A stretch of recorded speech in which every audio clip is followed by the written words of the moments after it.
আসসালামু আলাইকুম এভরিওয়ান, কেমন আছেন সবাই? আশা করি ভালোই আছেন। আজকের ভিডিওটা একটু স্পেশাল, কারণ আমরা বন্ধুবান্ধব বড় ভাইরা মিলে ছোট একটা ইফতার মাহফিলের আয়োজন করছিলাম। তো চলুন সেই সুন্দর মুহূর্তগুলো আপনাদের মধ্যে তুলে ধরা যাক। রমজান মাস মানে একসাথে সময় কাটানো, ইবাদত করা আর ভালো কিছু মুহূর্ত তৈরি করা। তাই আমরা ভাবলাম বন্ধুবান্ধব আর বড় ভাইরা মিলে ছোট একটা ইফতার মাহফিলের আয়োজন করি। হাজারো ব্যস্ততার মধ্যে আমরা সবাই একসাথে হয়েছি, এটাই অনেক। কিন্তু দুঃখের বিষয় হচ্ছে আমি ভিডিও তেমনভাবে করতে পারি না এই সময়ের অভাবে, কারণ অনেকেই অনেক পরে আসছিল। ভাবছিলাম একসাথে ভিডিও করবো, একসাথে ছবি তুলবো, কিন্তু কোনোটাই করা হয় নাই। শুধু তাই না, আমরা চাইছিলাম আমরা রান্না করে ইফতার করব, কিন্তু দুঃখের বিষয় সেটা হয় নাই, যার কারণে আমরা বাইরে থেকে খাবার নিয়ে এসে তারপর ইফতার মাহফিল করি। আমরা খাবার নেওয়ার পরে আমাদের সেই কাঙ্ক্ষিত আড্ডার জায়গা গ্রিন ক্যাফে, সেখানে আমরা চলে যাই।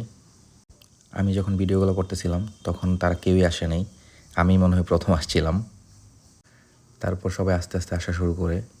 এটাই মনে হয় আমার ফার্স্ট ইফতার মাহফিল, যেটার মধ্যে আমি ভিডিও বা কোনো ছবি তুলতে পারি নাই, মানে কারোর সাথেই না।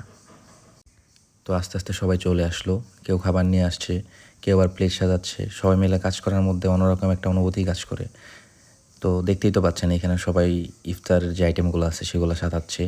আলহামদুলিল্লাহ সব মিলিয়ে পরিবেশ খুব সুন্দর লাগতেছিল। আলহামদুলিল্লাহ আজান হয়ে গেছে, এখন আমরা সবাই ইফতার করতেছি। একসাথে ইফতার করার মজা আলাদা, বিশেষ করে প্রতিদিন যাদের সাথে বসে আড্ডা দিই, চা খাওয়া হয়, তাদের সাথে ইফতার করার মজাই অন্যরকম।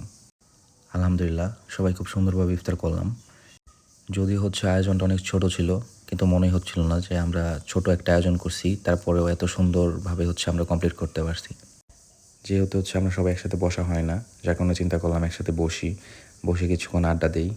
তো সবাই বসলাম, বসে আড্ডা দিলাম, চা খাওয়া হইলো। তারপর আমরা সবাই বাড়ির উদ্দেশ্যে রওনা হলাম। এই ছিল আমাদের ছোট্ট একটা ইফতার মাহফিলের আয়োজন। সবাই ভালো থাকবেন, সুস্থ থাকবেন, এই আশাই করি। আসসালামু আলাইকুম।